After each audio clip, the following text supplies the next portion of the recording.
Welcome to Sloppy Spoilers with your host, DT2.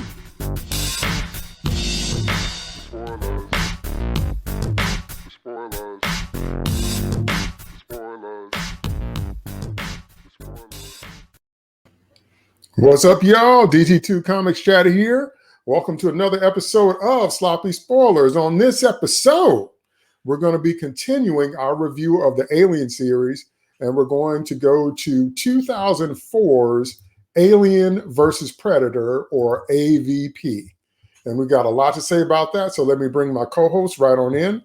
Welcome to David Nemesis Howard. What's up, Dave? Hey, what's going on, everybody? I have emerged from underneath the Mayan pyramid underneath ground. So, here I am in California. I've come up. I've defeated everybody except for I had a headache in my head, but you don't need to hear about that. I'm here. I'm ready to talk AVP. Let's do it. Welcome to Archaeology Master Steve Shadewing Sellers. What up, Steve? No, there's nothing you can possess which I cannot take away. Anyway, yeah, life is good. I'm kind of curious about this movie. This was like one of the few of the later Alien films that I did see previously, so it's going to be interesting to talk about this one. And what's up to Jeff Dr. Faye Bracey? What's up, Bracey? In space, no one can hear you. Oh, crap. We're on Earth this time, aren't we? All right, Alien versus Predator. First of all, I have to say that all this was the wrong direction. By the time this movie is over, both monsters are less scary, which is the wrong way you want to go for any type of horror-based franchise, one. Two, what they failed to realize, particularly with the Predators are based on an extremely limited premise.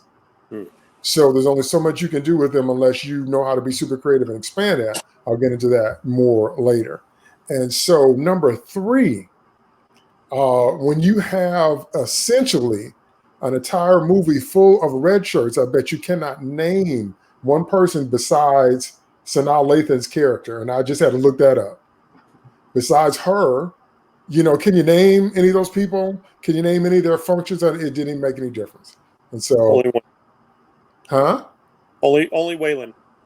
Wayland, right, because of Wayland-Yutani, right. So right off the bat, this movie feels like, how can I put it? What a lot of people don't understand is that there's two components to human behavior. One is what you do, and the other one is the spirit that you do it in. People don't get that. That has a scent, like a cake, or your body. When you're coming fresh out the shower, or flowers, it smells like something, you can smell it. It's a spiritual smell, but when it's on something, you can tell that people ain't crazy. And when you just throw something together and you say, if we just put this in the name, if we put this on the marquee, they'll watch it. We can feel that as an audience, and that's what this was. We're going to put these two famous movie monsters in the movie, and it'll be great. No, you have to write a story. You have to write a story. You have to give us reasons. And as we go through this review, you'll see that it's head-scratching. So those are my initial thoughts. And it's not that I don't enjoy watching it. It's just, you have to shut your brain off, watch it kind of movie. Then you can enjoy it. If you think about it critically at all, as you're about to see, it doesn't hold up. So let me hear some initial thoughts from my co-host. Start with Nemesis. Yeah, I definitely agree with that part where you have to shut your brain off. I enjoy this movie, but I enjoy it as a video game movie. As a video game movie, this is a great movie. As a part of the Alien or Predator franchise, not so much.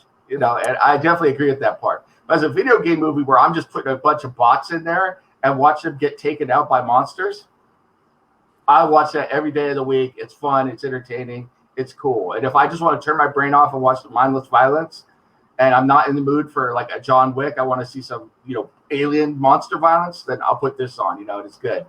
The only other thing I'll say is I think your points about the monsters is right on.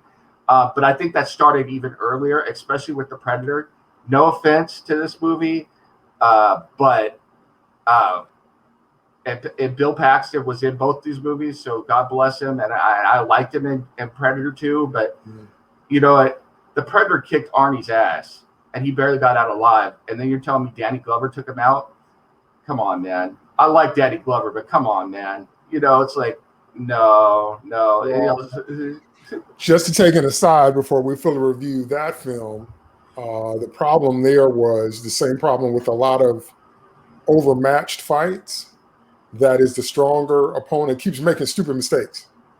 So they keep making rookie mistakes or stupid mistakes or stuff that they would never normally do. And that's the only way the other person can win, because you can't add up any of what happened in that movie and make it make sense. Yeah. You look at Danny. I still can't get over that. It's like I really have to shut my brain off on that one. And I do watch that movie on occasion, but it's like Danny Glover killed a predator, and he came out of it pretty much unscathed. And I'm just like, the eye rolling, I sprained my eyes after that. So. Well, it contains one of my biggest pet peeves, and that is where your opponent knows how to use your tech better than you do. So he gets the predator's batarang, and he knows how to hold it, and he knows how to use it, he knows how to operate it. How? That's alien technology. It shouldn't even respond to a human hand. See, that's why. See, I can't take it. I have to shut my mind off. Go ahead, Bracy. Initial thoughts on AVP. I have a really big problem with this. Seeing as how in our previous discussions, I know that you're fully invested in the Dark Horse Alien and Predator comics, specifically the Alien comics, from what we've said before. This was done. And that's what Predator 2 teased, is it teased the alien skull in the Predator 2 ship. Yes. So we all look forward to this. And this story had already been told, and exceedingly well, in the comics. And they take a lot from those comics, and they put them in this movie. But the big mistake is they don't pay the story forward. The smart thing about Aliens, the smart thing about most cases of Star Trek, is you keep moving forward in the story. You keep moving forward in the timeline. Going back is almost always a mistake. So what do we do here? We set it, like, aliens have been around, like the ancient aliens. They were the predators, and they hunted the... What? No.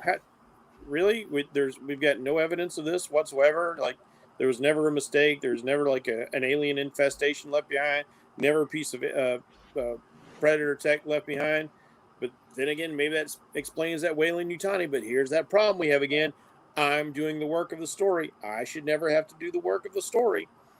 And setting this scenario on a farm planet established by humans in the far-flung future works so much better. You don't have to go out to this Antarctic location.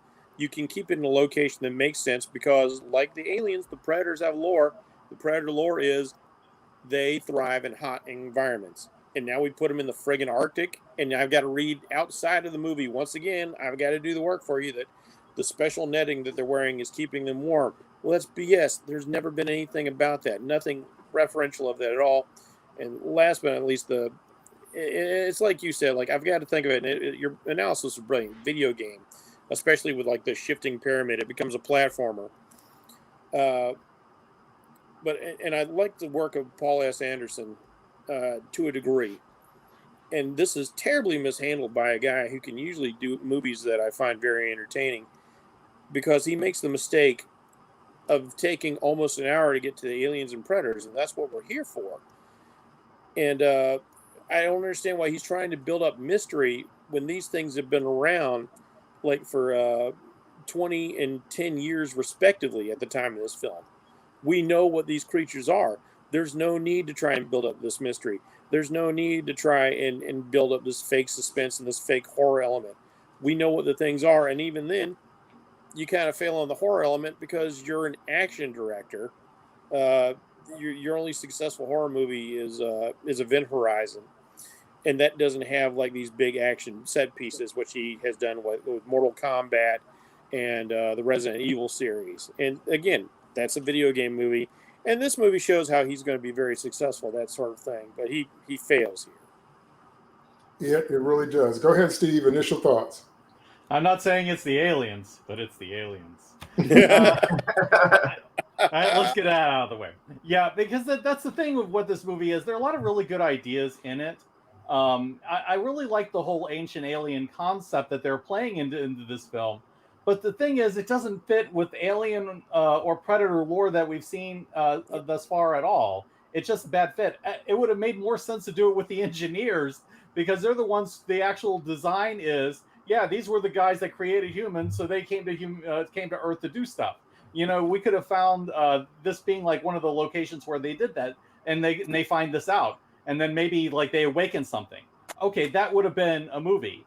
This movie, it's like they just force fit the aliens and the Predator into something it's not designed for because somebody wanted to do an ancient alien film, and it's just a bad fit. And yeah, it is a video game movie because Paul W.S. Anderson makes video game movies, and he doesn't know how not to make a video game movie. And this ended up being one, even though it shouldn't have been. So yeah, if he had made an Indiana Jones film, I think he would have done a great job with that. But that's not what this movie is, and that's really a large part of the problem. And it's not even like good in the sense of being an ancient alien movie, because it makes all sorts of mistakes because the research is so bad. We'll probably get into that a little bit later, but like there's like they go and they do these things with the Aztecs that were clearly more based on what the Maya was doing and things like this. And I'll get more into detail probably when we discuss those things, but all these things, if you know anything whatsoever about archaeology or history or anything like that, even like a very basic grounding of this, you're kind of looking at this stuff and you're saying these people didn't do their homework whatsoever, and it takes you out of the movie. So yeah, it's a lot of things that don't make sense. I think the alien and the Predator are not like convincing opponents in this movie. The Predators especially are just really taken down a peg. Because they're on the defensive for most of the movie, and they get killed in stupid ways on top of everything else. And then you get the humans getting killed in stupid ways. And, it's just one of those things where you're just waiting for these characters to die because you don't know who they are and you don't care who they are. And at least one of them was actively annoying, and that was the Scotsman.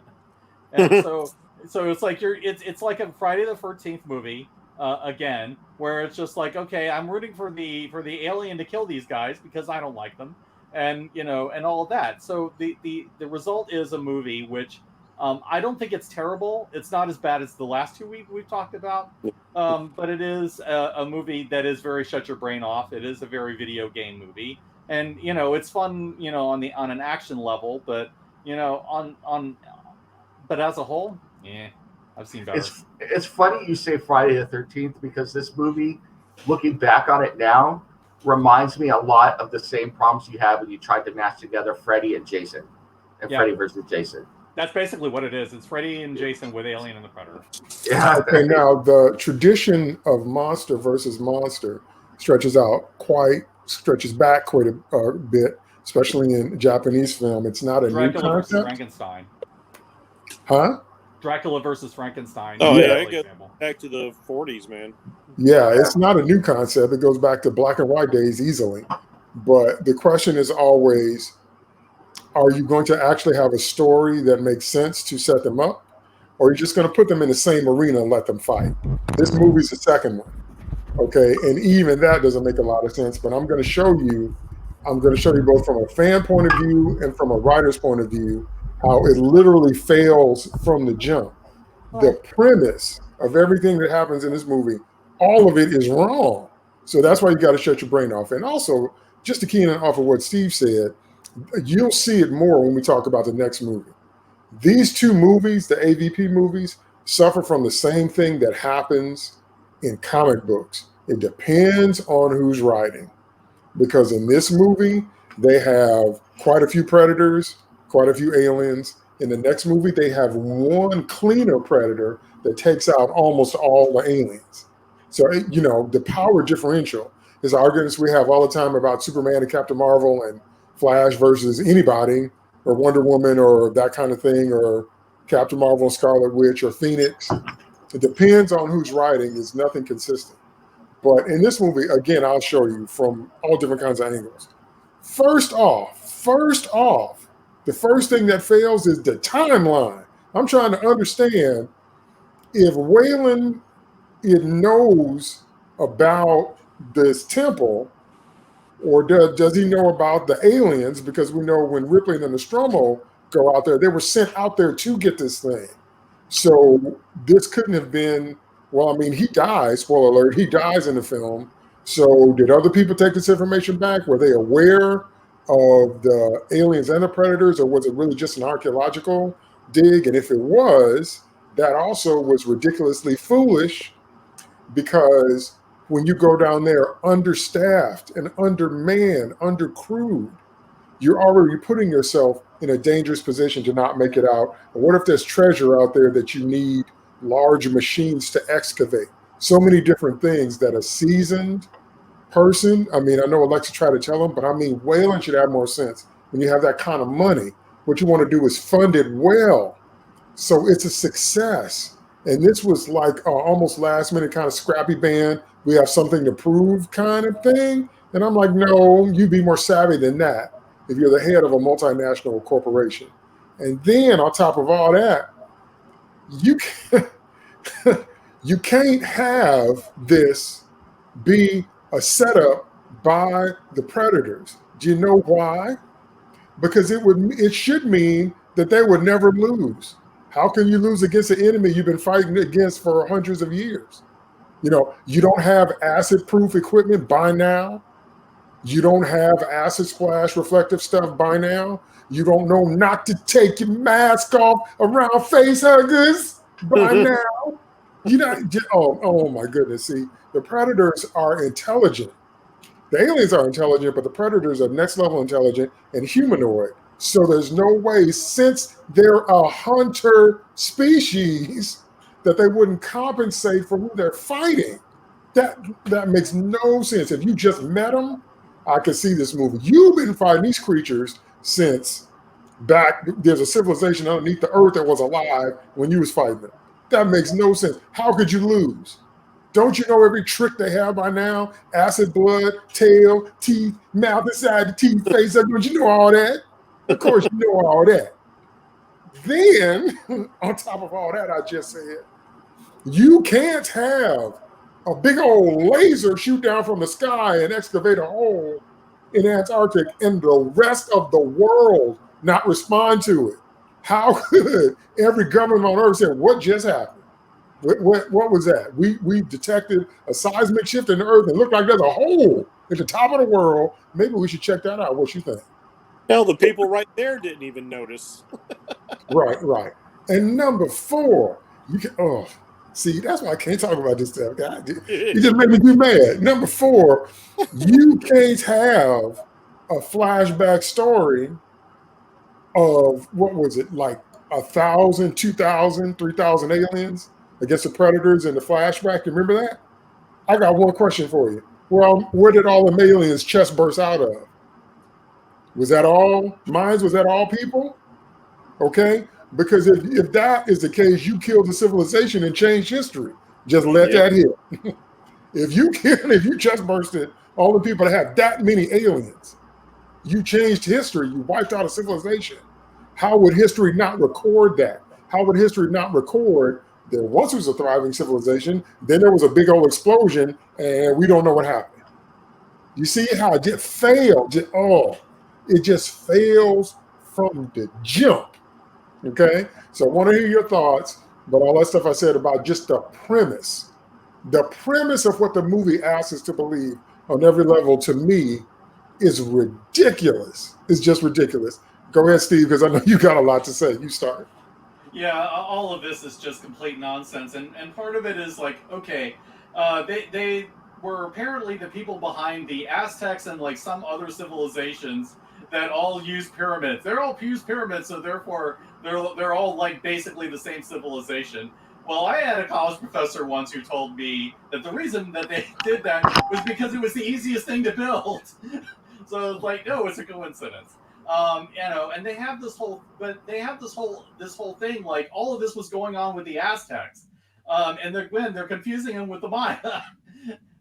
Because it's the Maya that was the civilization that ended abruptly. The Aztecs were wiped out by the Spaniards when they invaded. So it's like they're not even doing basic homework here. The whole thing with this happening 100 years before it started over in the Antarctic, that they had the last one 100 years. Well, there's one problem with that. They're using the wrong calendar.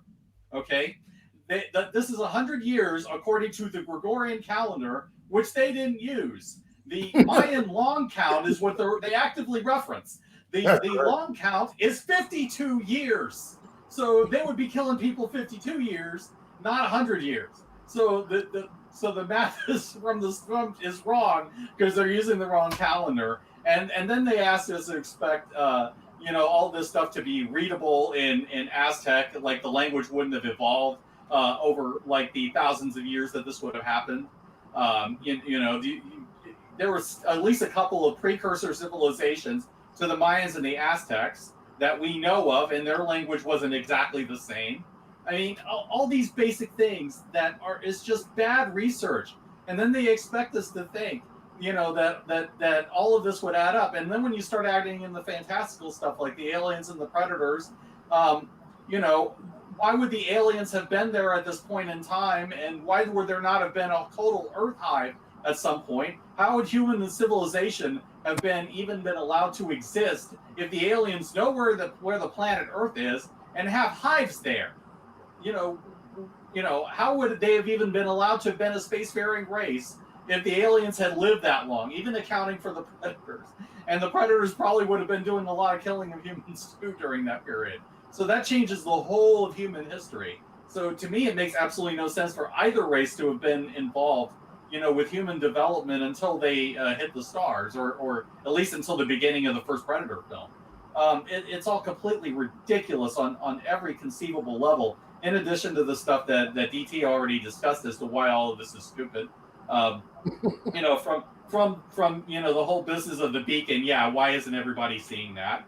Why is Wayland rushing all of this stuff going on? I mean, he's acting like he's completely driven by his own ego, rather than because he wants this to be done right, which is like, okay, I guess, but the only thing I might buy is like, okay, the Predators not having equipment that would be acid splash, because it might have been that because this was a group of trainees, of Predator trainees, maybe they would have given them crappy weapons to start with, so that they could prove their worth, their adulthood, basically, which is why they were there.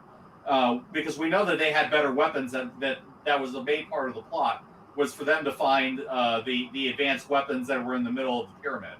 Okay, so you give them crappy weapons to start out with, and then they level up because they've earned it. Okay, I buy that. But what I don't buy is the Predators not knowing what the aliens are and how to deal with them tactically. The Predators are usually very smart tacticians. They usually know, how to exploit the weaknesses of their enemies in order to hunt them. There's none of that. I mean, the business of taking off the helmet, and getting face hugged and all that. Stupid.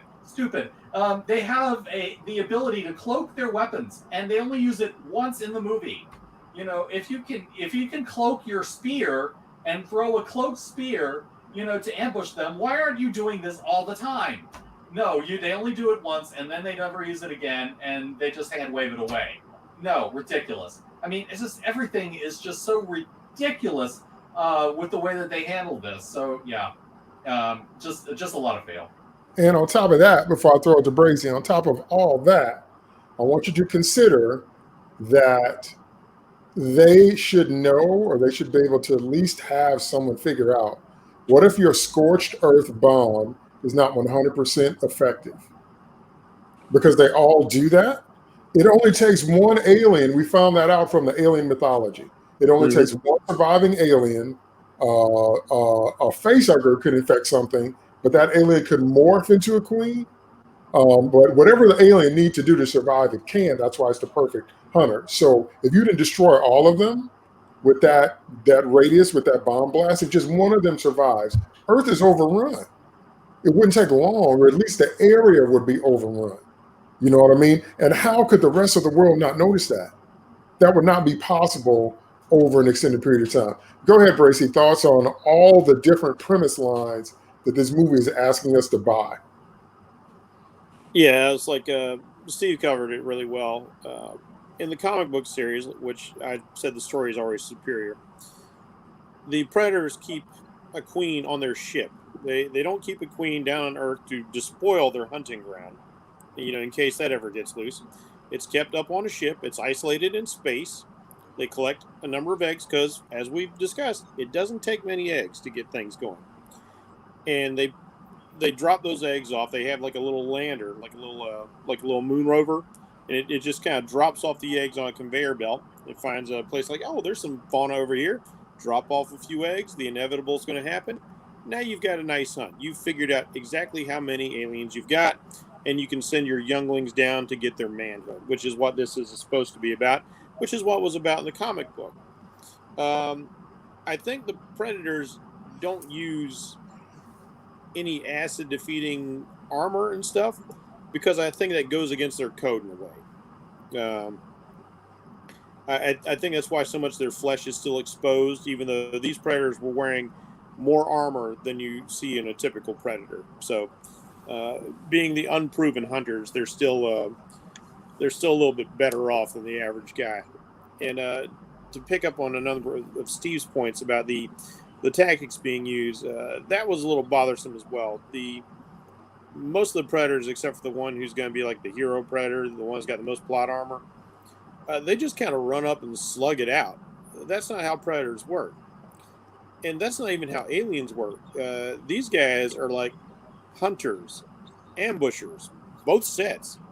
This should have been a great kind of game of cat and mouse, but they decided to make it a Monster Fest video game. It's Godzilla and Kong. We're going to run up and we're going to bash all over the buildings. That's okay for 2 300-foot tall monsters. That's not so cool for things that we know are supreme ambush predators, and one especially is a very tactical hunter. We know for sure. Another thing that bugged me was the inconsistency. You want to talk about premises, like why don't they do this, why don't they do that? The inconsistency in the Predator weapons. Now, I know they've got better weapons set. They've got their plasma casters are in the middle of the pyramid. So they're starting off with melee combat. Makes perfect sense if you want to prove yourself against the ultimate prey.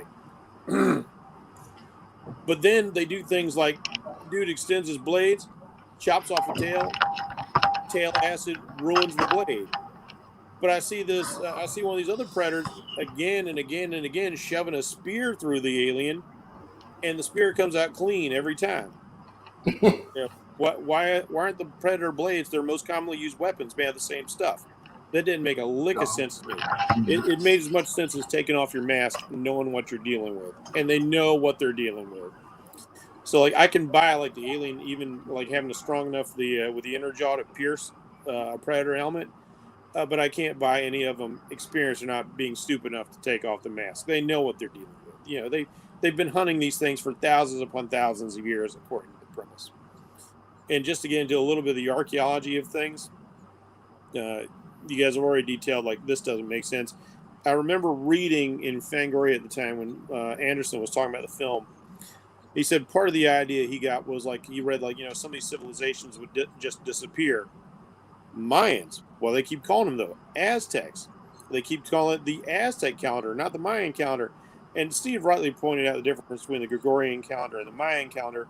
But if we're going to go with the Aztec calendar, it's got like 2 sets of values. It's got like a 360-day value, and it's got like a 260-day value, and none of them add up. They don't use 10-day increments at all. So the whole 10 thing, like the 360 one, like use a value of 18 for their increments. So there's just no research. There's no understanding of the lore.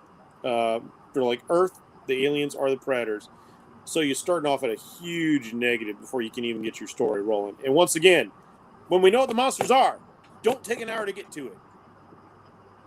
If I buy what both of you said about the acid splash resistance, if I buy that, which I'm not sure I do, but if I did, that still doesn't explain the queen.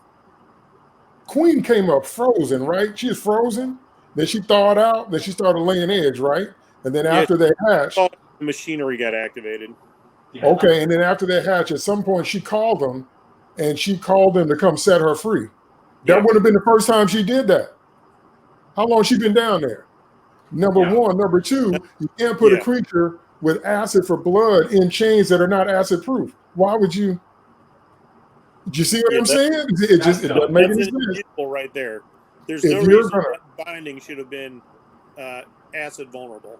The whole handling of the Queen was stupid. I mean, they have no guarantee that this thing is not going to get away. And how the heck are you going to hold an alien queen for thousands of years to keep sending down predators to keep testing themselves against this thing? And without this thing coming loose and causing all kinds of problems, it makes absolutely no sense.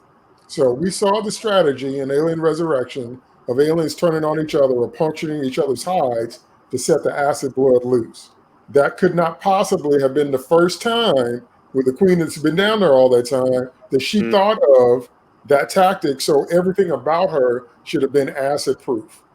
Yep. Okay. And that wouldn't have been the first time it happened. So anyway, go ahead, Nemesis. How many ways did this movie fail at the premise lines?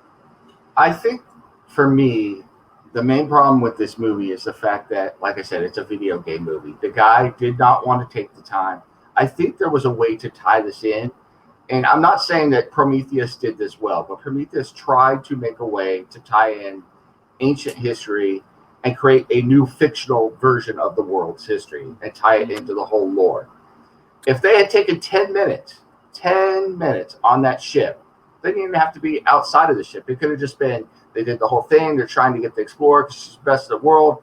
They need her to finish the last piece of the puzzle. They're on the ship on the way. They bring her in, and then they give a little briefing. And in this briefing, we see all these places that have gone over the world, and there's images here and images there. And this is how it all fits in. Could have done all of that backstory in 10 minutes and given us something to work with. Would it have been great? No.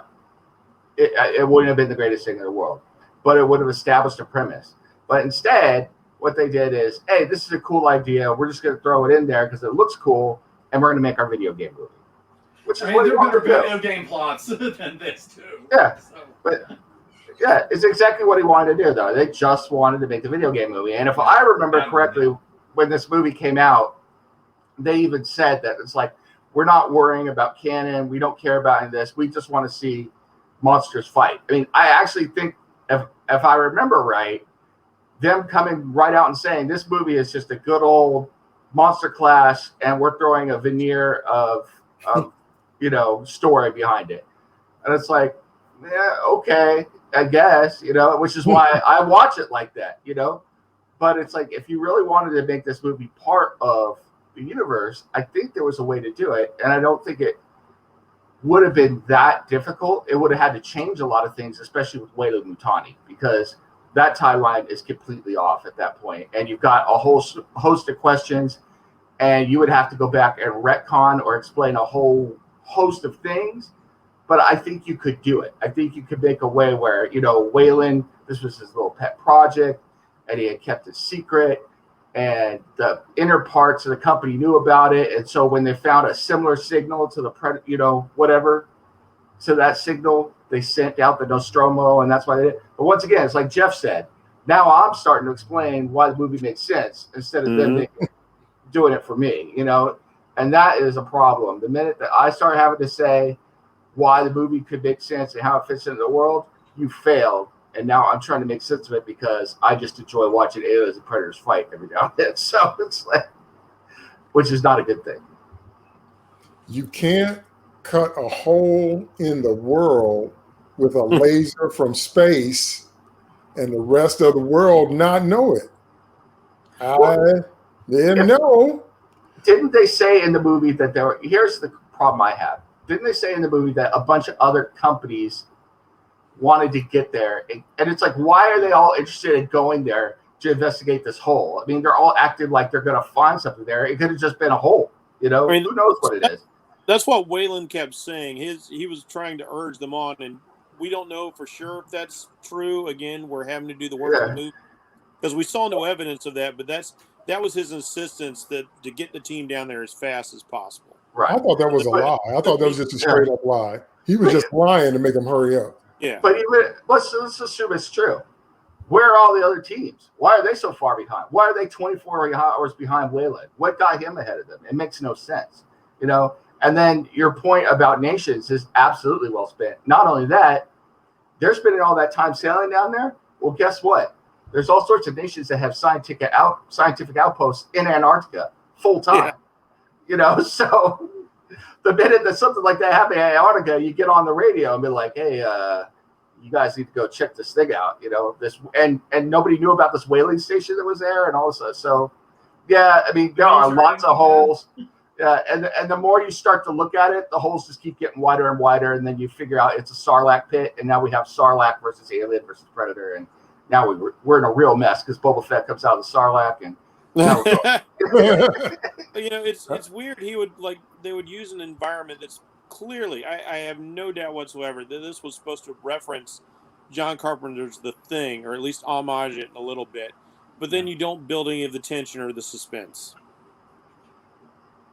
Yeah, I think part of it is that they were trying to look for a way to get rid of the Queen Alien because they couldn't just boot her into space like they normally do. So they needed some other reason. We drop her in the frozen ocean. Yeah, that's it. Yeah, okay. We're gonna get to that in a minute because a live alien out there somewhere. Yeah, right. See, that one doesn't make any sense either. But we'll get to that in a minute. All right, now we're gonna. I apologize. I gotta go let my dog out real quick. So you guys keep going. She's been paid. So I will be right back. Keep going. Okay. Now we're going to transition to something that's going to make everybody laugh, and we're going to talk about the human characters. I'm going to read their names. All right, Alexa, Charles Bishop Whalen, Adele, Sebastian, Graham, Mark, Maxwell, Rustin, Thomas, and Joe. So besides Alexa and Waylon, I'm like, what? So who Adele is? There's only one other female. was the blonde. That's the only way I can identify her. She looked like a DJ. I'm like, are you sure you're an explorer? I'm like, you should have like your CD pack and like your turntables, and I'm just, you should be scratching. Yeah, I'm not buying that you out here climbing the mountains with her legs in the air. She looked like the woman that was like fixing the Mandalorian ship on Tatooine. Reminded me. I wouldn't even give her that much credit. I'm not putting her in anything mechanical or anything action-based or upper body strength-based. She needed some glasses and some turntables. Okay, I'm like, why are you not DJing? How come you're not in the back talking about we going to the mountain? But anyway, so when you look at them and when you even want to call their names, you're just like, whatever, whoever. And so if you're going to make a whole movie full of red shirts, either you have to acknowledge with a wink, tongue in cheek, that they red shirts, we know they red shirts, and so we're just waiting to watch them die. But you can't halfway do it like they did it. So Alexa's having this sexy conversation in another language with whoever with smooth dude in the copter, and then they're talking about, I'd rather have my pistol and not need it. Okay. And they're doing all this stuff, and I'm like, that's just enough to make us not care at all. Y'all understand that, right? It would have been better if you just put on a red shirt and get ready to die. So when we're going through this thing, I kept asking myself, I don't understand how much you're supposed to care. I didn't get it. I'm like, if it's like Aliens, if it's the Marines, we cared about each one of them. They were personalities in their own right, and their personalities, and here's the thing, their skill sets made sense in the context of what they were doing on LV-426. But here, Alexa is the only one that the movie says has the skill set that's necessary. And then she's like a kindergarten teacher, all right, kids, you got to do what I say. We're going to do it this way. And I don't want to hear any back talk. And we're done for the day and blah, blah, blah. And I'm like, if they're professional explorers, if they're professional anything, on some level, they should know what you know. But she talked like they were trainees or teens or kids or whatever. I'm like, okay. So I was just confused by the whole vibe of what we were supposed to feel, because I'm like, these nameless, faceless. And then here's another thing that made the same mistake in Alien 3. You can't have a bunch of people with the same general body type and face and hair color. If you're going to do that, you have to give them wildly distinct personalities. But when just kind of visually they all blend, That's what happened with the prisoners in Alien 3. And those actors were great. And when you look at the extended cut and all the different kind of stuff, when you see a little bit more of that coming out, okay, you might have been able to make some difference between them. But here, they all felt kind of like the same kind of person to me, except for the one dude with the glasses, the geek dude. I don't remember his name, but he was the one that was, freaking out when all the eggs came up. And I'm like, y'all just now figuring that out, really? But anyway, so I want to hear your thoughts about just like the humans in the movie, because it's like Alexa got the standard, I'm the strong leader woman. I don't take no mess. You don't back talk me. I know what I'm doing. If you don't do what I say, you're all going to die. Okay. It wasn't anything we haven't seen before. Okay. There was nothing about her that made her distinctive in terms of character. No lines like, we're in the pipe 5x5, game over, man, game over. That nothing like that. Just, okay, strong Black woman, and I'm going to tell everybody what to do. Okay. But then after that, I'm just disconnected. I know Colin Salmon from Krypton, and we know Colin Salmon from Arrow. So he always stands out because he's got a distinctive look and a distinctive voice. And he was in Resident Evil. He's in all, the cool things. So you might have known him too, but I didn't know his character's name, and I didn't really care, So let me hear your thoughts on the general red shirt nature of the humans in this movie. Start with Nemesis. Well, it's like I said at the beginning. They're bots. That's exactly what they are. They're just out there in a video game movie. They're bots in a video game movie to go out there and kill. And they're bots with different skins on.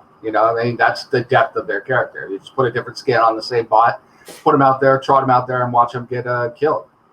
And they tried to do some things with some of the people, but even the stuff that they tried failed. Like the guy sitting walking around with the bottle cap the whole time. It's like, really? I mean, that's your big totem is the bottle cap, and he throws out some, Spanish and everything, trying to be the Latin lover. And it's like you said, it's like nobody bought it. Nobody believed it in the first place.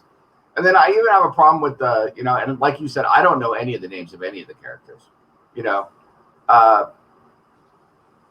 except for Waylon. That's the only one that I remember. But with the character who led the whole expedition, I mean, she's not believable at all. First of all, who in their right mind? I mean, she makes this thing about signing a waiver. Who cares about a waiver? Who in their right mind is going to take a sick man out there who's dying from emphysema or whatever it is out in the middle of the Antarctic? That's like, that is just asking for trouble right there. I don't care what they say. It's like, fire me. It's like, I'll go back to what I was doing. No problem. You would never do anything like that. Not to mention, you look at her, the other woman, whoever the woman with the butch haircut, she's got that woman looked more like an Arctic explorer, a mountain climber, than the woman they had. I mean, that woman the woman that played that part looked like a supermodel or something. She didn't look. She's a DJ. She needs to be scratching.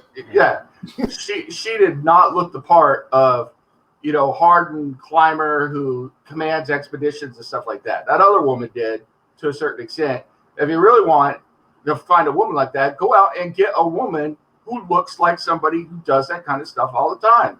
And this is one of the problems I have with Hollywood in general now. It's like, and maybe this is going to come off as woke, and I don't intend it to, because Lord knows that's not where I'm at. But you do need to cast for body type, and there's nothing wrong with a strong, muscular woman. And women that are doing that stuff all the time are buff. They may be like still have feminine figures and everything, and that's fine. But you need to find a woman or get her to bulk up. It's like Ben Affleck when he played Batman. That dude was ripped.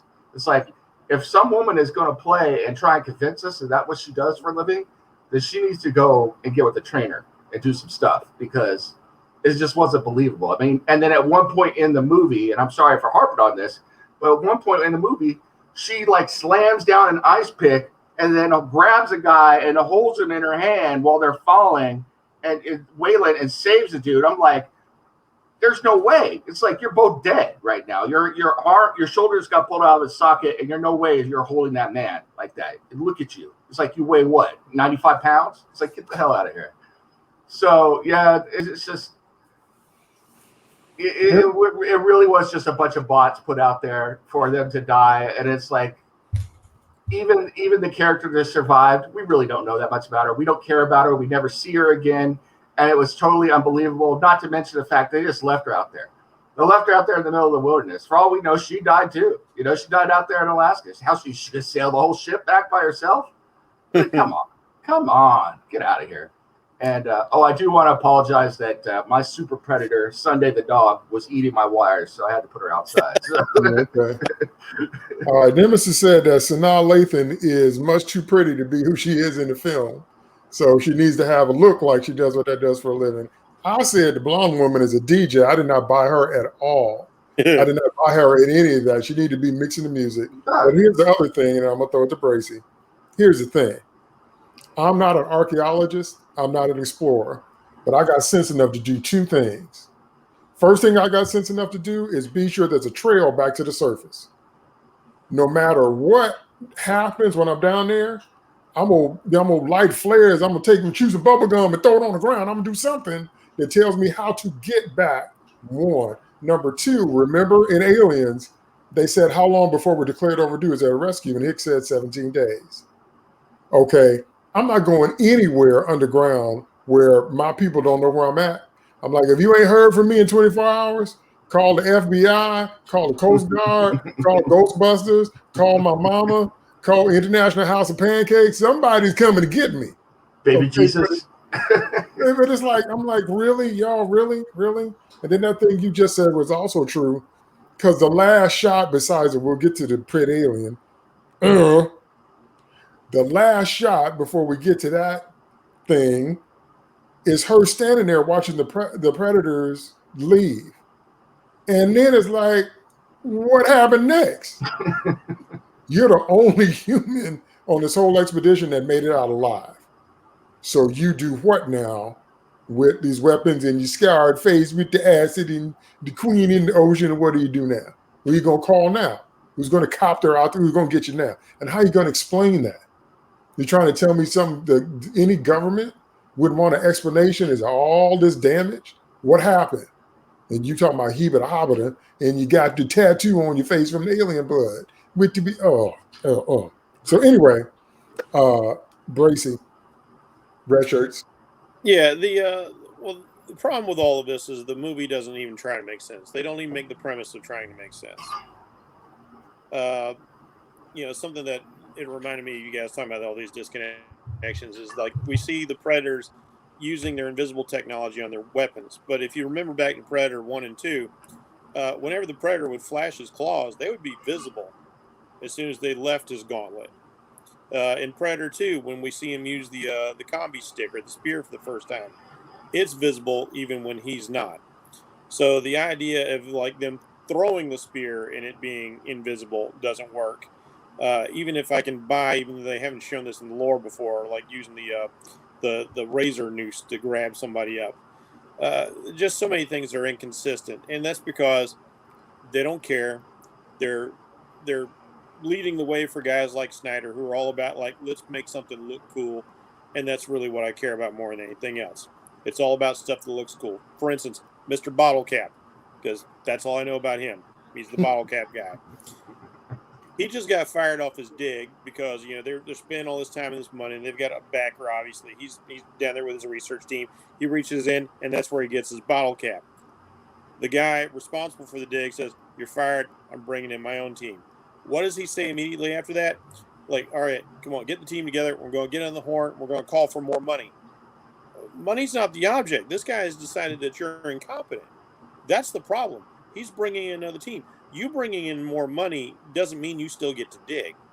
So nothing makes sense. It's weird. There's so many times, like, I hadn't watched this movie in a while, and I was like listening to the dialogue, and I was like, man, I'd forgotten just how many things they say don't make sense, or they're just the same sort of things we've heard in movie after movie after movie. Just these little lines like, oh, it's not a hunt, the enemy of my enemy, it's a war. And like, this is just kind of word salad. It's bad dialogue that's just to give the humans something to do or something that you've heard before, so you can kind of accept that they're in the movie. there's just a little bit of character development here and there, like, you know, Glasses guy and Adele, whose name I only remember because you mentioned it a while ago. And it's like, oh, that's one of two female characters. All right, you know, you know, and so they're trying to do like a little bonding, but unlike Aliens, we don't actually give these characters a chance to become anything more than cardboard cutouts. We all know we've got Climber Chick, and we've got Leader Expedition Guy, and we know him because he's been in previous Alien movies, and we've got like Chick with a gun, Chekhov's gun. Hey, by the way, we're not going to use this gun, so much for Chekhov's gun. Oh, and look at like British. It turns out British guy has way better guns anyway. It's like, oh, we didn't even know about those Chekhov's guns hanging out there. It's like, so no, Predators have better guns than they do. Yeah, it makes absolutely no sense from that. It literally is all about just setting up to killing the monster, which once again I keep going like, then why did you take an hour to get there if you didn't care about anything else? Get to it. And I'll say this for the Friday the 13th movies, because this is what this essentially is in a lot of ways, if you're going by like the video games and the bots, there is more character development from people who Jason is going to just slaughter horribly in Friday the 13th films than this whole movie. It's generic dialogue at its worst. Go ahead. I do want to make one point real quick about the British guy with the guns. That was the other thing that was ridiculous. It's like, can you tell me why those guys had those guns in those briefcases and then had to bring them out cool, except for looking cool? It's like, I've never seen anything like that in my life. I've seen tons of weapons. I've handled tons of weapons. I've never seen anything like that in my life. That's number one. Number two, what were any of those other people going to do if they started walking around with those guns? Heck, if I was one of those other people and we're down there on this expedition, I see those guys with guns, I'd be like, oh, I'm happy they got guns. Good. You know, it's like, I'm not complaining about that. But no, we had to have the scene where they're like, oh, somebody got killed or whatever. It's like, whap, the gun comes out. And I'm just like, oh, come on. So I did forget one thing, because I've got to explain for the movie, because the movie won't explain. Presumably, there are people who sail the ship and she can get back there even though she's lost all her cold weather gear. Presumably. That's me trying to give the movie more credit than it gave us. Yeah, okay. Well, you know, at least at the beginning of Predator 2, or somewhere in the movie, actually, we had Gary Busey's character explain what happened with Dutch in the first movie. I didn't have a problem with Predator 2's premise or story. I just have a problem with the fact that it's like, suddenly we've gone from an elite special forces dealing with predators and get wiped out to this happening in L.A. First of all, L.A. cop, right? Yeah, and it's just pure mayhem. They're going up against, you know, the version of gangs, and then some cops take them out. I'm like, hey. Well, I remember the time was there was so much gang violence in L.A. at the time that the writer of the story thought that would be kind of an interesting take on things. And to give Danny Glover a little bit of something, at least by the time he faces down the Predator, it has been shot. It has lost an arm. It's lost its breathing apparatus. So, but he still shouldn't know how to use the glaive. If I'm sorry to go off on a tangent for a second, but it's like, if you really want to use gang violence in LA, since I lived there during the time, it's like, go Richard Ramirez Night Stalker and have the gangs take out the Predator. You know, so for all of you who don't know that story, when Richard Ramirez, the Night Stalker, the serial killer in the 80s, got caught, he got caught in East LA. And the gang, like the bunch of the people in the barrio, chased that dude down and beat the hell out of him. LAPD had to rescue the serial killer from the gangs. So that would have actually been cooler than the Cops versus Predator. Yeah. Oh, yeah. Okay, that's another one. Go ahead, Steve. Red shirts. I think I'd rather see that movie than this one. Yeah. Speaking of somebody who is basically a red shirt at the moment, that's basically the best way to call all of them, because they're just cardboard cutouts. They're just moving targets. We don't care about any single one of them. Yeah, most of them the names aren't memorable. I'm totally gonna remember the guy named Joe and the other guy named Thomas. So those are the most memorable names you could come up with, and that's the start of like the problem.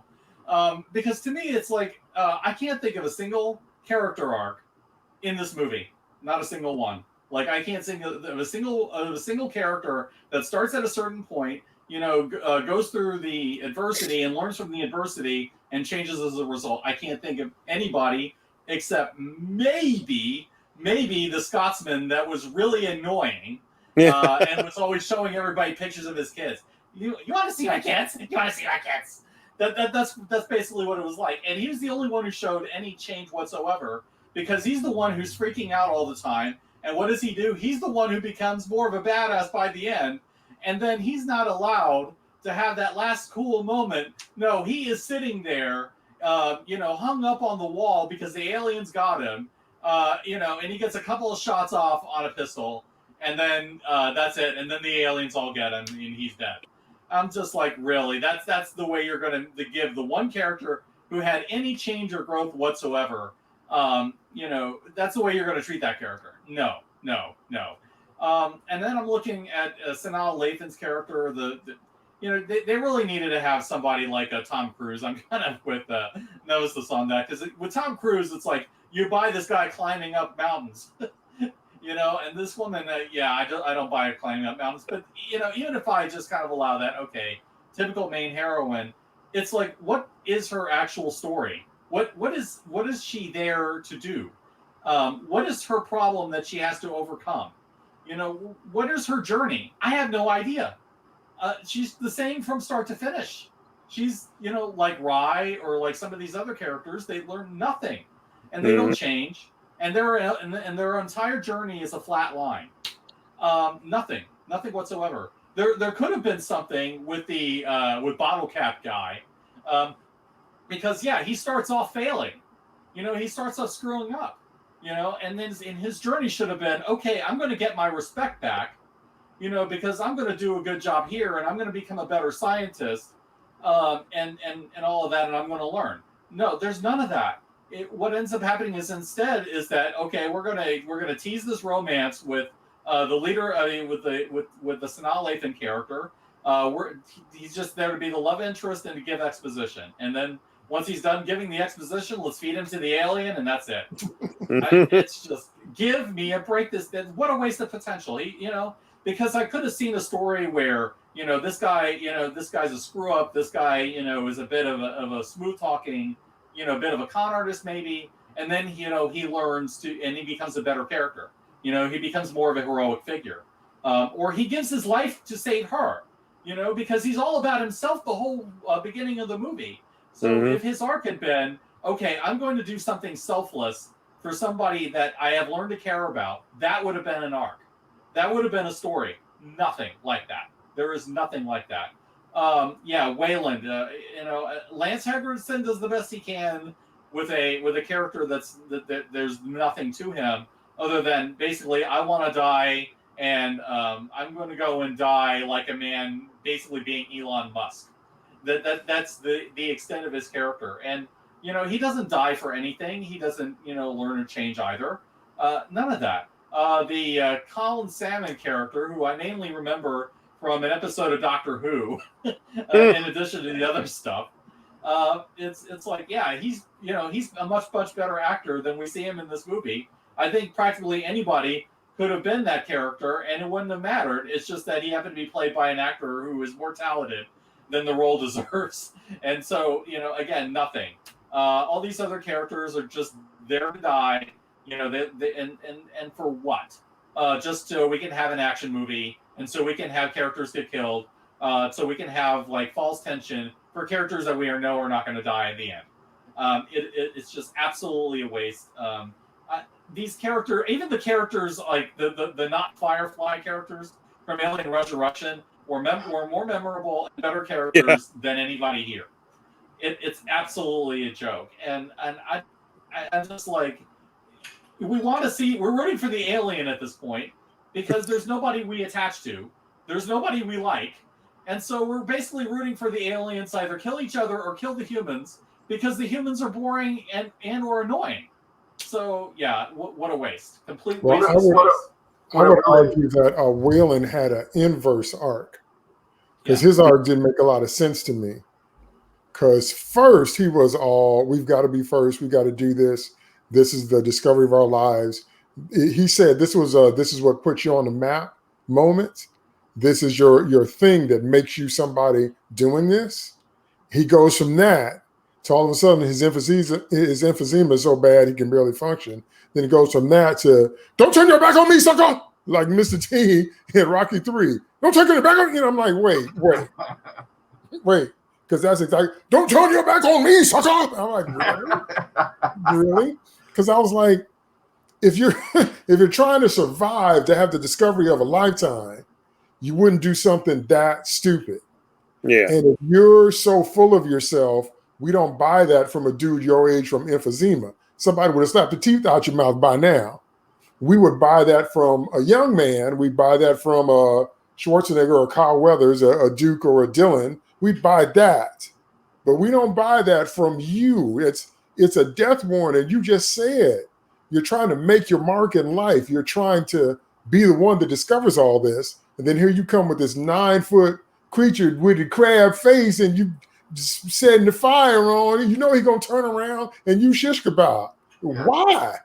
See, none of your originally stated goals match up with that end, from what I can see. And it's like either be the macho, overachieving, because be the kind of man that lives with danger all the time, and it caught you one day, like Steve Irwin. Like I'm always dancing around death, and then one day it caught me. Be that guy, or be the wise guy that lets the young people, the young legs, do the work, and you reap the spoils, which is how you were introduced to us. But trying both of them, I just couldn't buy that. It's the same reason I didn't buy Apollo dying. Apollo said in Rocky 3, it doesn't take a man to stand there and get his head beat in. Rocky 4, Apollo stood there and got his head beat in. And his wife and his children and his sidekicks wasn't enough to make him want to live. That's not the same man. I'm a grown man with children. Your children are worth living for. Apollo would have known that at that point. I just did not buy it.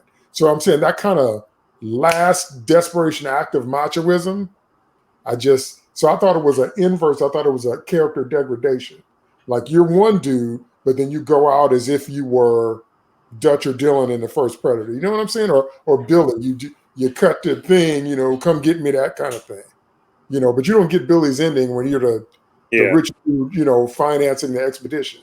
Yeah, everything says he's Lance Henriksen, that's it. Yeah, that's the same exact thought I had. I was looking at Lance Henriksen doing that, going, "What do you think you're going to do?" It's like, okay, he turned around. The only thing I can think of is that I'm going to die, and I'm going to die here because I'm going to die anyway. At least we let the other two get away, so I'm going to distract the Predator for them to get away, and then they make sure my legacy is complete because somebody has to return to the surface to tell them how awesome I am. That's the only thing that I see that makes any sense, even remotely. I buy DT's more that and it would fit a lot more within the mythos of Weyland Yutani if he's the guy to try and skip out. And that's right. Because that's how the company rolls. I mean, if you ever want to find an example of toxic masculinity, here it is, because it got him killed. It's like right. His motivation should have been he's back at the camp, safe behind something, while they're doing the grunt work. Yeah. So if they get wiped out, he still gets his discovery. He would take the credit. He would even try to sell it like he did it. He's that guy. Yeah. He's not down there with him and fronting off a Predator. Really, dude, really? Yeah, because if he's having end of life regrets, we got nothing to point to that. Well, what this movie really boils down to is when you watch the first Alien, I don't know about you guys, but when I watched the first Alien, I'm on the edge of my seat looking at the ones like, Parker, no, man, no, don't do it. I'm really on the edge of my seat. I'm talking to the screen. I'm watching this movie. People are dying right and left, and I'm just sitting there laughing. I'm watching the movie. I was rooting for some people to get killed. So yeah, there's a marked difference. Like the dude that broke his leg. I was like, oh, you're screwed. I'm going to wait to see this one. Okay, it's the annoying guy and the drunk guy. Let them both die. Please kill them both. Yeah. Well, it felt a little bit like a Zack Snyder moment where you just wanted a cool slow-mo with a flamethrower. So you just set up a scene because you just wanted to see that. Because story-wise, that doesn't make any sense. Which leads me to the next topic, and we're going to have fun with this one. We've already talked about it, but we're going to take a deeper dive into how many different ways do the monsters violate their own mythology in this film? How many different ways do they behave that don't make any sense given what we've already seen? So we've already brought out the excellent points. I forgot if it was Steve or I think it was Steve. The excellent point of you've got invisible power. You've got invisible power that extends to your weapons. 3, you can strike from a distance. So you should not be losing. Even if I buy the lack of acid splash gear, you still have that. And you only use it against the humans, and they only use it so you can have that cool scene. Once again, it's Snyderisms, or just want a cool scene of the spear materializing after impaling a dude. And then we never have invisible spear again. Because how can you fight a spear you can't see coming? Yep. Okay, so there's that. But in terms of the basic mythology, so we've talked about all that, but the most glaring one is how fast that alien hatched out of the blonde woman. That's what I was going to yeah, she got face hugged and she tried to shoot it, and somehow her shot went wide and that thing smacked her in the face. And what, a couple hours later, couple minutes later, like, we took like a lunch break. Okay, kids, 35-minute lunch break. And then here comes a chest burster. And it wasn't even really bloody. And it was really quick. And I was like, did y'all watch the first movie? And then so that happened. And then we've already talked about how all of a sudden the Predators nerfed their tactical skills. We might be able to explain that with putting the young ones out there to see if they can think on their feet. Maybe we can buy that, but not the exposing your face when face huggers are around, And then here's another one. They turned the aliens into raptors. Yes. Because when old boy was in the floor and the floor was changing, he got trapped, they growled at him first. I'm like, y'all know aliens wouldn't do that, right? They just come eat you. They just come grab you, stick you with the tongue or whatever. But they're like, we got you. Then you turn right, I'm like, really? The raptors really? Oh, okay. And then they did the other thing where they had them growl. They were at the base of the entrance of the tunnel trying to go up the slide, and they set the thing off. The aliens were standing there in a row, 5 of them, then they all snarled like lions in unison. I'm like, y'all realize aliens wouldn't say nothing. They just run up to you and eat your head off, right? But they stood there and posed and snarled. I'm like, oh, okay.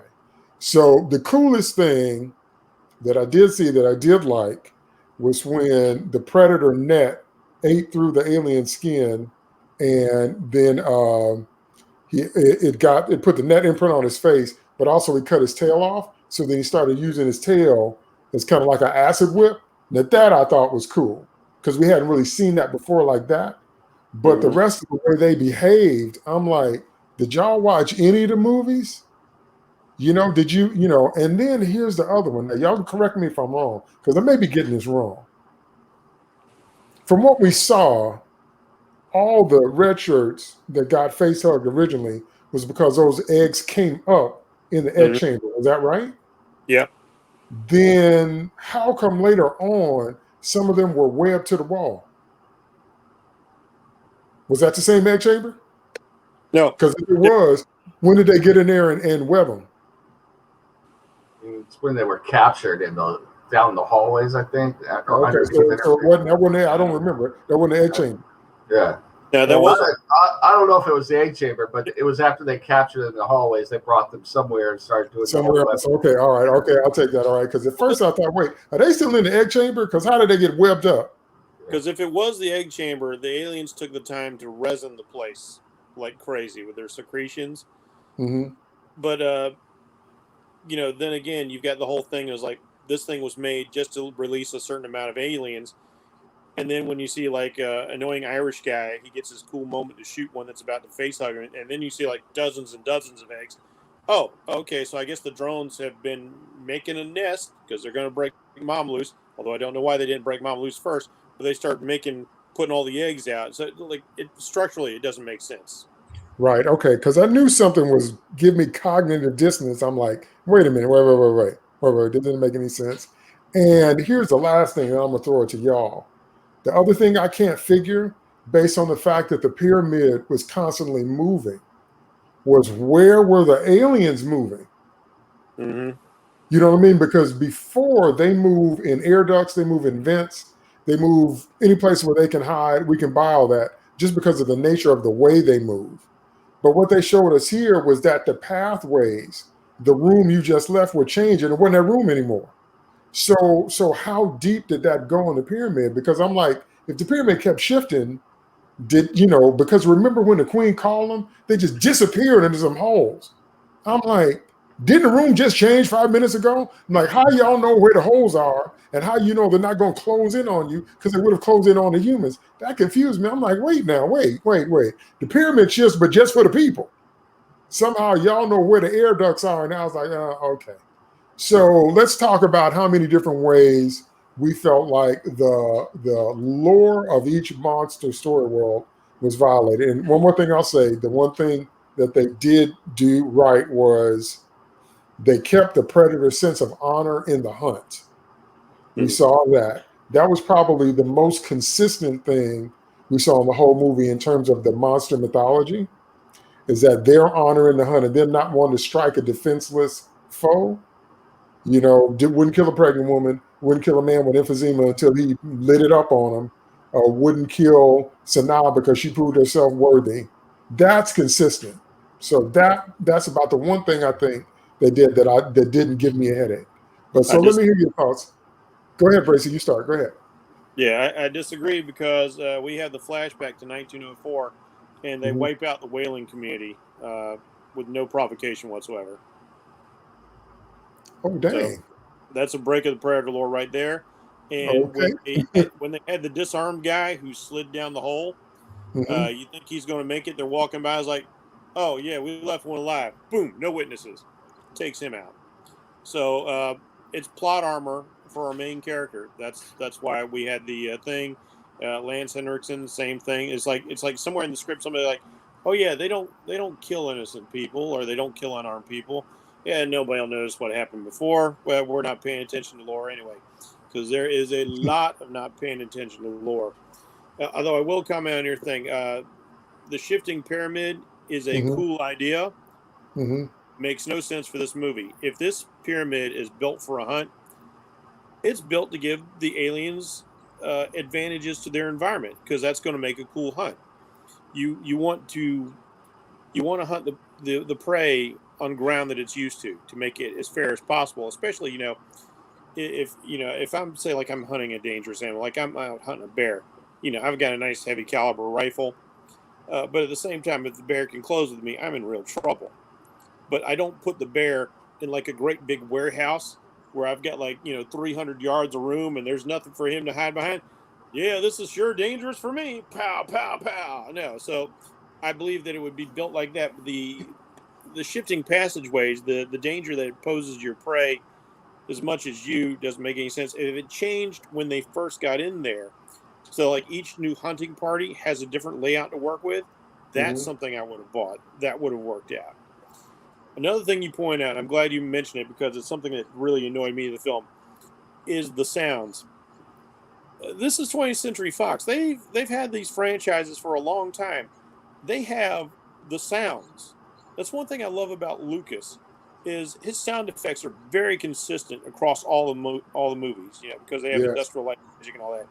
Here, like you said, we've got these, and I told you, I dislike the aliens getting less biomechanical and becoming more organic. And that feels like another evolution of that here because they're growling. And I've got as good an ear for sound effects in most cases as I do have an eye for special effects.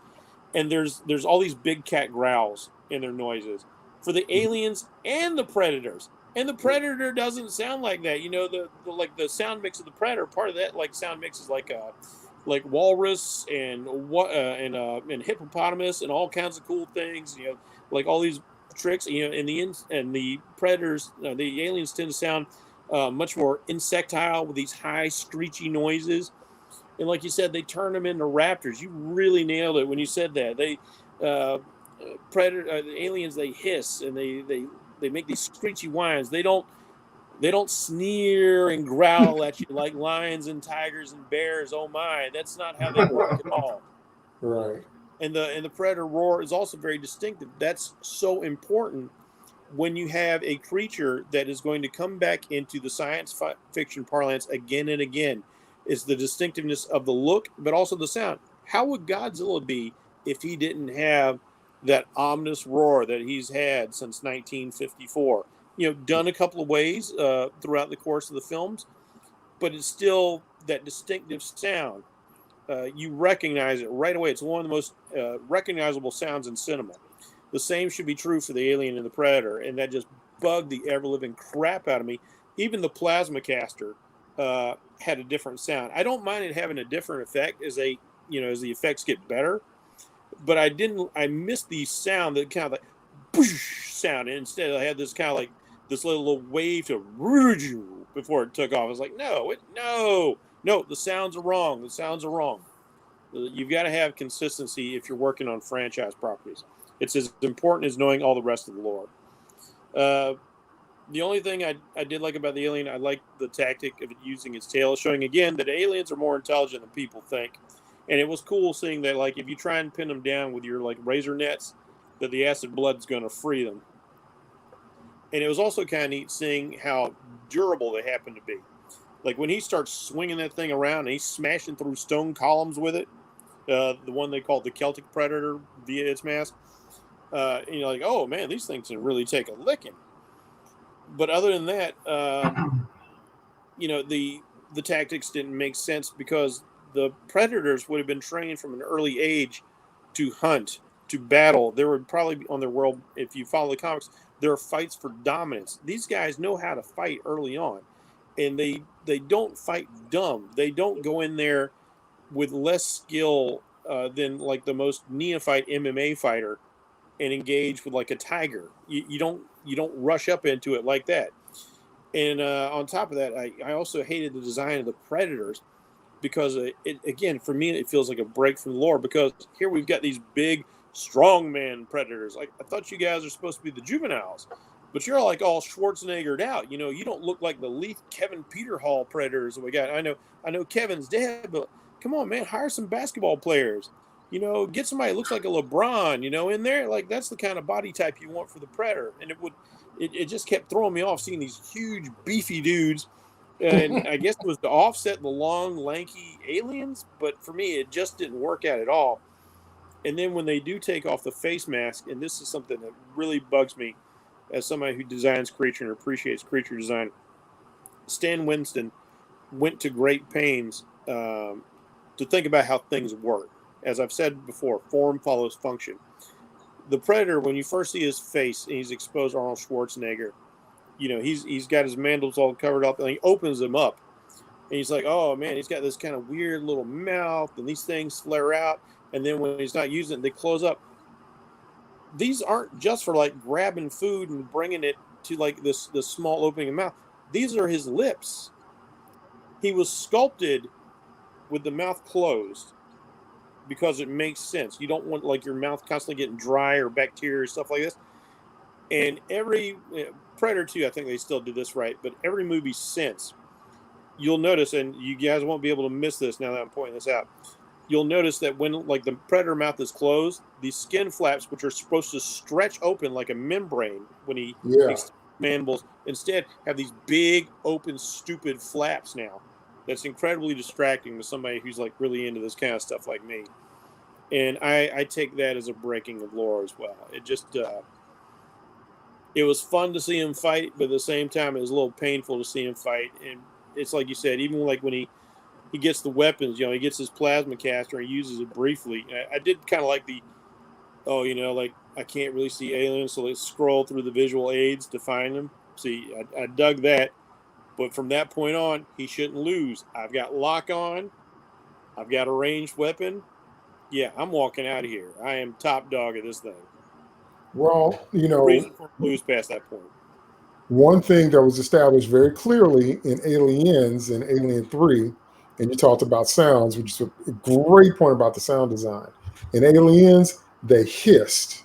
Mm-hmm. And they hissed in a wide over the frequency spectrum, but they hissed. It was clear. In Alien 3, that thing hissed and shrieked. Mm-hmm. But the one thing they had in common is when they moved fast. None of the aliens in Aliens posed. They didn't pose before they struck. They struck. See what I mean? And here they're posing all over the place. I'm like, no. Even back to like Alien 1. I mean, like, yeah, it wasn't so much a pose as like it knew it was like when it was going to get Brett, it was just going to get Brett. Mm-hmm. But like when it gets Dallas, when it's in that situation where it's in the dark and it's just you and it knows you've got a weapon, as soon as Dallas turns around, boom, he's got him. Right. Dallas. Right. There's no sneering. There's no leering. There's no clever girl moment, because that's what happened in Jurassic Park. Because she was like, I fooled you, and now I'm going to eat you. And the aliens wouldn't do that. Go ahead, Steve. Violations of the lore for both monster mythologies. Yeah, I think we've already covered things in pretty much detail, but there's one really howler that really got me, and that was the inconsistency of the predator's senses. Because we can definitely see that the predator can see aliens while they're incubating. You know, we've established that they can do this. Okay. Yes. I'm actually don't necessarily have a problem with that, especially since we've established how they do that.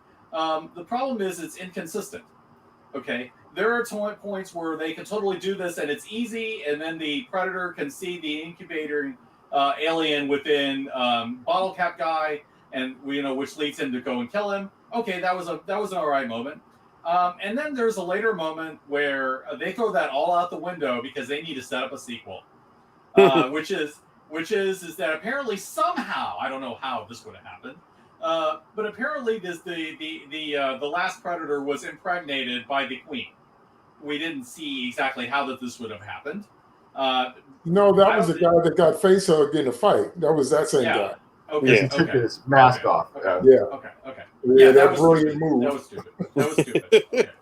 Either way, it's stupid. And the other reason that it's stupid is again, we don't see the consistency with the senses, because why would all of those predators who are experienced, who are older, who know score and know exactly what they're dealing with, why did none of them check the remaining corpse for an alien baby? Would they not have been able to see them in a half a second? Why would you bring something on your ship? And even if they didn't have it, predators are not stupid. They wouldn't have brought this thing on board. So it's a violation of the lore, not only with the stupidity of it, but also with the fact that suddenly they're blind to things that they've been able to see consistently throughout the movie. No, absolutely not.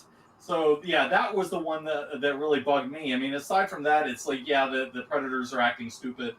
The aliens are not acting the way that they normally act. I did like the way they looked. I'll give them that, but the way that they acted, no. They're acting like standard monsters that we just have to run away from. They don't show a whole lot of the intelligence they don't normally show. The predators just get whacked like a bunch of idiots. They don't use any of the training that they normally have. They don't use any of the skills they normally have. And again, you also have moments like, okay, we have the ability to cloak our weapons, and it only works occasionally when it looks cool, and then the rest of the time it doesn't work. Suddenly it's like, okay, the predators can cloak and nobody can see them, but then the aliens can see them because we want them to die, and it's inconsistent. No, that doesn't make any sense, and it's everything else that we've seen so far. I mean, it's just, everything is plot contrived, and they just twist the lore to suit them, like with the Predator honor as well. I mean, everything is just conveniently contrived to fit whatever plot convenience they need at that moment, and so we're going to bend the rules of both creatures to suit the outcome we want, rather than having it naturally flow from who the characters are and who the monsters are. To have a result that's satisfying, and that's just what I'm seeing consistently, and it's nonsense. So Steve said, if you got the Predator X-ray vision, where you X-ray about his chest, and you see the little baby alien squirming, the one time you need that, you're like, do. Let's carry Fred back on the ship. We don't know how he died. Y'all don't know what. Y'all want some cheeseburgers? All right. And this thing I'll throw out before I throw it to Nemesis. Here's the other one that just every time I watch it, I groan. When the Queen Alien is chasing Sanaa and the LeBron James elbow from the sky predator, and chasing him at the end, somehow they get a chain around her, then they pull. I don't care if you had 20 humans and 40 predators on that chain. The queen would have pulled them arms out the socket. I don't even understand why that was even allowed to be filmed. It's even worse than that because they pull and then the woman comes over there to help, and that helps stop That's what makes the predator queen. I'm like, come on. Against the queen alien. You could have gotten every single person on that expedition on that chain, right. and it wouldn't have done anything. So, right. Yeah. Go ahead, Nemesis. Violations of mythology and lore. Well, real quick, I wanted to touch on Gracie's point about the sounds and stuff.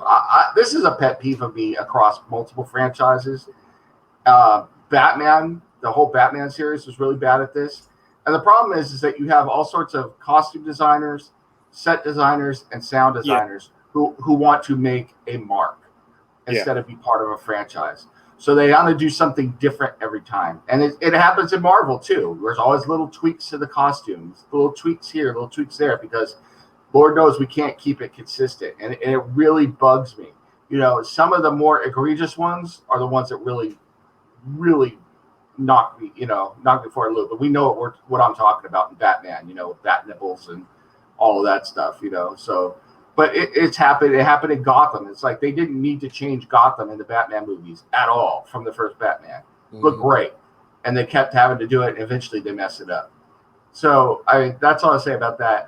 Couple points for each one. The aliens, to me, we've firmly established that the alien, the xenomorph species, is the ultimate survivor. They're the ultimate survivor. They're now, you know, I think it's firmly established by this point that they're a hive, colonization, or what's the word I'm looking for? The colony? A hive? Yeah, they're a hive, you know, society. Yep. So the queen is the most important. So my problem with this whole movie is all these things get hatched and they find the queen, they get her out, and their biggest concern is getting revenge on all of these things, the predators and the human beings, and killing them. It's like, wouldn't she send all her drones to help her get the hell out of there, away from people that are armed and everything, and go up that ice? I mean, all of those drones should have been up that ice tunnel and be like, hey, we found the exit. Let's go. We can get you out of here. That's right. These people can stay down here in the pyramid. We don't care about them. There's lots of other humans we can infect somewhere else. We're gone. You know, we're going to get on that ship and infect the people on the ship and then take that ship to South America, and then game over, man. You know, then you can start saying game over. It's in the ocean and done the same thing. Yeah. We've seen they can handle underwater just fine. Exactly. So it's like that from a purely just society standpoint, lore standpoint, makes no sense. Instead, they're staying there and fighting it out. You know, why would they do that? It absolutely no sense whatsoever. If they're going to capture some people to make more drones, that's fine. But with the drones you have, you're going to send at least some of them out there to try and fight a way to get out. So then let's go to the predators. My problem with the predators are stupid. They're absolutely dumb. And and there's a couple things here. One is I think they messed their own lore up in the movie itself with, if you stop and think about it, with the whole setup for the game. So they send these guys in there to test their manhood, and the reward is supposed to be their plasma blasters, their laser gun, their guns. Okay, so nothing is going on in this pyramid before they get to the guns. So in other words, they're getting a reward for walking through the pyramid. Think about that. You're getting your test of manhood. You're getting your right of manhood, your reward, the plasma blaster, which you're not allowed to have until you've earned your status as a warrior, before you've earned your status as a warrior. You've done nothing to that point. Then, when you take the gun out, that's when the pyramid closes up and the things come up and everybody gets infected and we hunt. But what kind of hunt are we at that point? Because they got the guns. It's over. It's over in 10 seconds. Right. So I hadn't thought of that. They broke the whole concept of the movie right there. Right there. You know, it should have been, you've got to fight your way to get to the guns. And then when you get there, you got the gun. Congratulations. You level up, get on the ship, go home, make predator babies. So that's going on. And then the other problem is, okay, they get there, they find the guns are gone, everything has gone to hell. There's human beings messing with everything. It's a whole mess. Okay, the right of manhood is off at this point. Now, granted, I don't know as much about the predator lore as Jeff does, but this is obviously a military species. I know that they have, there's lore where they're very militaristic. They operate as units. They've conquered stuff and everything like that. At that point, these three predators should be working together as a squad to eliminate everything. And instead, they're going off Rambo style and getting killed one by one doing stupid stuff. It's like right then, someone would have stepped up as a leader, or they would have collaborated, and they would have been in ambush formations with three of them and taking out groups of people and doing all their stuff. And it would have been over really quick because it's a force. Split the party. Yeah, it's a force multiplier. Three predators together is not predator times three. It's predator to the power of three. So now you have a squad working together and taking out this bit and this bit here. The movie's over. It's done. We go home and we make predator babies again. So it just makes no sense. They made the predators absolutely stupid. Not to mention that we have to presume that the rest of the elders up there and the established warriors up on the ship are watching all this on CCTV or something. They're up there checking out on Predator TV. Yeah, they're watching PTV up there. They see all this going to a mess. You're not saying Daddy Predator's coming down there to go get Junior and help him out. I understand the right of manhood and everything, and it's like, and I understand that culture to a certain extent. But when things go really wrong, you're not just saying get in there. Even in an honorable society and everything, it's like when the things go to crap and no, they can't get the weapons, which were a real test anyway. But now the weapons are gone. You're like, we got a little problem. We got to go take care of this. It's like we'll reset this whole thing in a minute. Maybe we'll capture some of the humans because until they prove themselves, they're just cannon fire. We don't care about them. We'll net them or hold them there, and then kill what's happened and reset the whole thing. And we'll do manhood test tomorrow. We'll get rid of all this and then we'll take care of that. Because there's a bunch of predators up there. So you're not telling me that if like 20 predators came down there, that would have just wiped everybody out, captured what they need to do, and then it's game over again. So they're absolutely stupid. Nothing they do makes any intelligent sense unless it's a video game. So it's a video game movie. Let me address that point very briefly so we can move on. In the comics, which were, once again, superior to this movie, the writers obviously cared about this. They put a lot of thought into the lore, what had gone before, how this whole scenario should play out.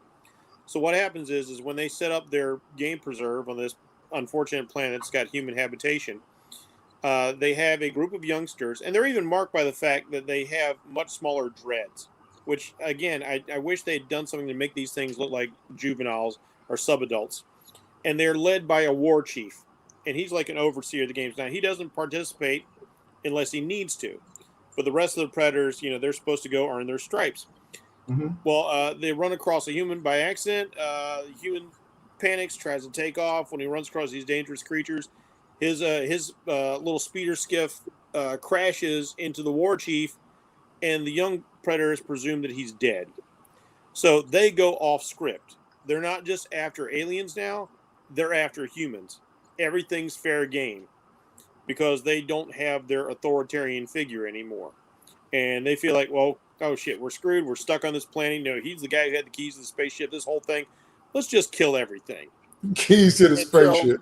So, and they show their experience because like one of them does dive into a whole mess of predators. I mean, aliens thinking he's the baddest thing. And the person who has the, I forget the climber chick's name. It was actually a Japanese woman in this film, in this book named Michiko. She actually gets adopted into the Predator Society. She gets the whole mark of the acid and all that stuff. And she was a student of martial arts and Japanese warrior culture. So you got her take on like, oh, this guy's like, he's powerful and all this, but he's making all these mistakes. And then later on, when the lion predator comes back in, she can see a tremendous difference. Like he's using smart tactics, like it would have been nice to have something like that play out. Or like Nemesis said, the alpha of that group should have stepped up and took charge of the situation. Yeah. Well, and it's like I've been in situations like this, you know, in a number of different things, from family stuff to military to everything, where you go out, it's a test of manhood or a test to prove something, whatever. But when stuff goes wrong, the test is called off, and the person who is leading the test steps in to keep his charges safe, or their charge or her charges safe, whoever's charge is safe, because that's your job, you know. So it's like, if this, you know, I understand this predator culture on a very visceral level, and it's like you put all this time and effort into the next generation, and then you're just throwing them away. No, that's not the way it works, and I don't think that's the way the predators would work, you know. So it just makes no sense to me. It's stupid, it's dumb, and they acted stupid and dumb through the whole thing, you know. So they had the difficulty settings turned down to 0. So yeah, so they're like, "Hey, Dad, can I borrow the car key? You ain't got your driver's license, boy." Like we would do. But anyway, we're going to wrap it up with this last thing. First of all, something I forgot to mention earlier. I did not buy for a second that the Mayan / Incan / Aztec / folks would just lay there and all get face hugged. Didn't buy that. Not all of them. Somebody would be screaming like, "Wait a minute, I changed my mind." But that leads me to this thing, and that is that what I thought was going to be the premise of the next movie was the fact that the queen alien was at the ocean floor, because you can't do that and she not fill that ocean floor with eggs. That is exactly what would happen. That's why I thought the next movie was going to pick up. That all of a sudden, xenomorphs. Another party's going down there, and they see the same thing Kane saw. Go and back the ship, thousands of eggs on the ocean floor. They're like, "What is this?" And I'm like, "Of course, somebody going to stick their face in it," and there we go. But anyway. Alien sharks and alien whales, alien octopi, all kinds of cool Yeah, like Gremlins too, like all kind of thing. Yeah, that Happy Feet 4, the Alien sequel. If you see an octopus alien, you better run with all the eggs you got. That's all I'm saying. But anyway, but the way they actually did in the film was with a concept that, see, because I can tell when there's some people sitting in the room and they said, "Wouldn't it be cool if this happened?" Because that's what the pred alien is. That's somebody that said that. Because like we've already talked about, that thing shouldn't even hatched. And he was uncovered. And do you just leave dead bodies laying around? You don't have no type of embalming process, but then it hatches and you don't have no way to anyway. So that ends up being the premise of the next movie, is that ship that was leaving our atmosphere got overrun by this predalien, which, by the way, was suddenly grown. Okay? That's the other thing we talked about, the time factor. Remember how fast the woman got chest bursted? How fast did those things become fully grown? You know, just like that, because the plot needed them to. So the final scene, again, is the chest burster with the predalien coming out, and you see the mandibles and the dreadlocks on the little alien worm thingy. And I was like, I guess I was supposed to be scary or whatever, but I'm like, I can already tell y'all ain't going to do this right. So we're not going to dip it in next week, but I could just tell by that. I was like, this thing could be really cool if you really blended the qualities of both creatures, which should be the idea behind an alien chest bursting out of a predator. But you won't. I just kind of knew that. And so when the movie ended kind of that way, I was like, it felt just very anticlimactic. I was like, okay, well, we're setting up a sequel, but I don't know. So all in all, when I get to the end of the film, you know, when I get to the end of Alien, I cared about Ripley because she survived. And she came that close to going out. In the original script, she did go out. She wasn't supposed to survive, but they changed that to the last minute. In Alien, she literally fought her way back from 14 kinds of death. And that's why we gave them that ending, because it was earned. In Alien 3, they just flushed all that down the toilet. But I still felt something when the movie ended. I just felt bad. When this movie ended, I felt like I just ate a big old bowl of popcorn with no butter and no salt. You ever had a bowl of popcorn like that? It's just like, it's flat. It's like cardboard. That's what it felt like. I was like, really? Okay. Can I get my 2 hours back? Okay, guess not. So I'm going to throw it out to the panel, and we're going to talk about just, you know, how you felt at the end when the queen goes to the bottom of the ocean and the baby pred alien pops out, and then the movie's over. How'd you feel? And we're gonna close out on that. Go ahead, Steve. How'd you feel at movie's end? Yeah, I didn't care. I really didn't care. Do I care about the woman who survived? No. And I really like. How does she even get to civilization without freezing to death? How does she get to the ship without completely collapsing and freezing? Yeah, thanks, Brett Runners. We really appreciate your not helping. So yeah, there's that. So I don't. And if she cared, do I care? Do I care? She does. No, I really don't. Because she had no character arc. She didn't learn anything. She didn't fight for anything. She didn't do anything that 500,000 movie heroines have done. That's right. And so I don't care if she comes back or not. Okay, the Predator. Okay, yeah. I mean, we'll probably see more of them later. Okay, sucks that he's dead. Yeah, the whole business with the alien and the Pred alien. No, I think that the thing is that I saw the first one and I didn't see the second one, and I didn't remember why I saw didn't see the second one, other than okay, the movie was just okay and I didn't care. There is that, but there's also the bit that I just don't buy this ending. There's no way that the Predators would have let this happen. Mm-hmm. There is absolutely no way that they didn't see this thing. There's no way that they didn't plan on this kind of thing happening. And so I do not even buy the premise of whatever they do with the sequel. So, why do I care about that? And then, okay, the alien gets dropped into the ocean floor. Oh, all right, well, that happened. Maybe she'll come back. Maybe she won't. Of course, no, they're never going to explain, how the aliens don't spread, all across Earth and the rest of the world becomes Earth Hive. But, I think my main thing is I just don't care. I have no investment in anything.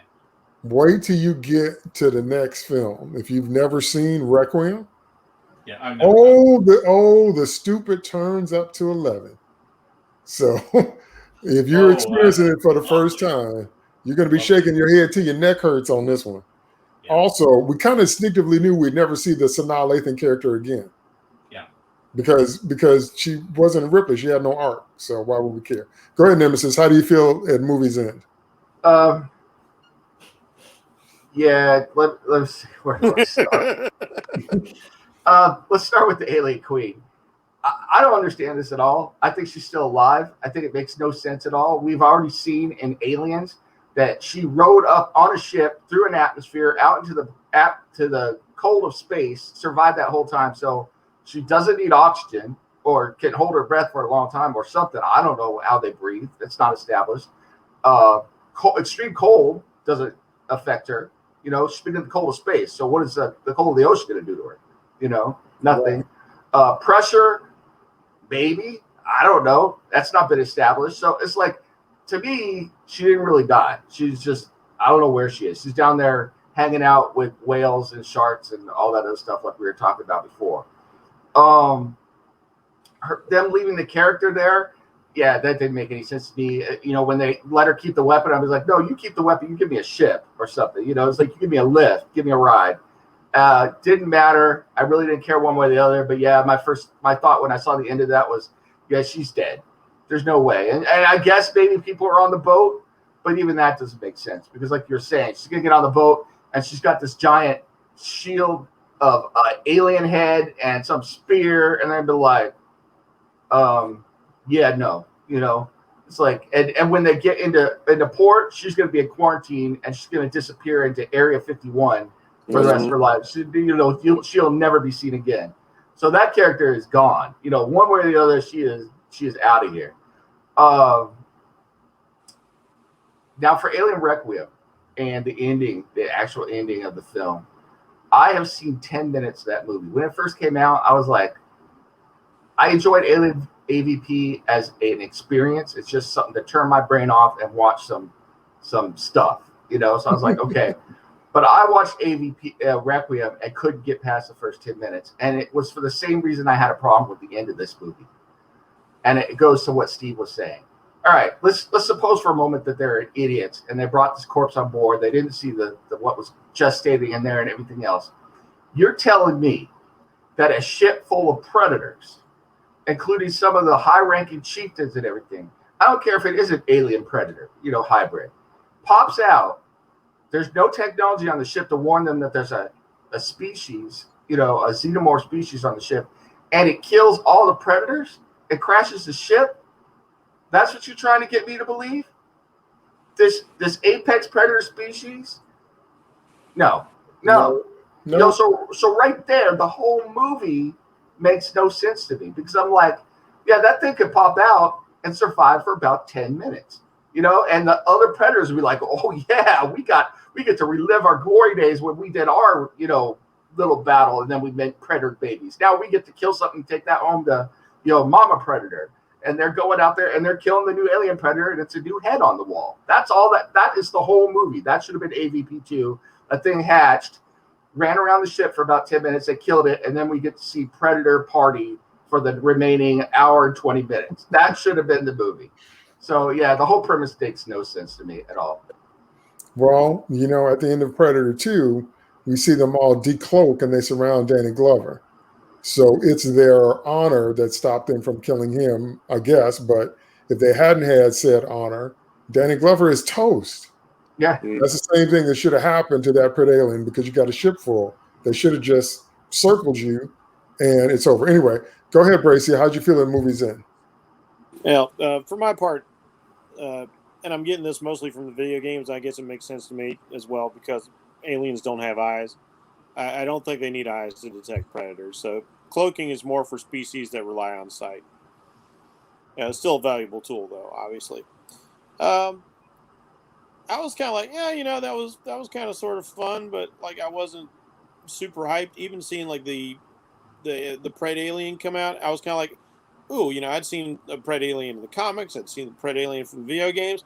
I like the idea of a Pred alien, so I was on board for the next movie, Requiem, which actually we'll get into next time. I enjoyed more than this because it gave me more and better monster fights. I felt like it got into it right away. It understood what kind of movie it was.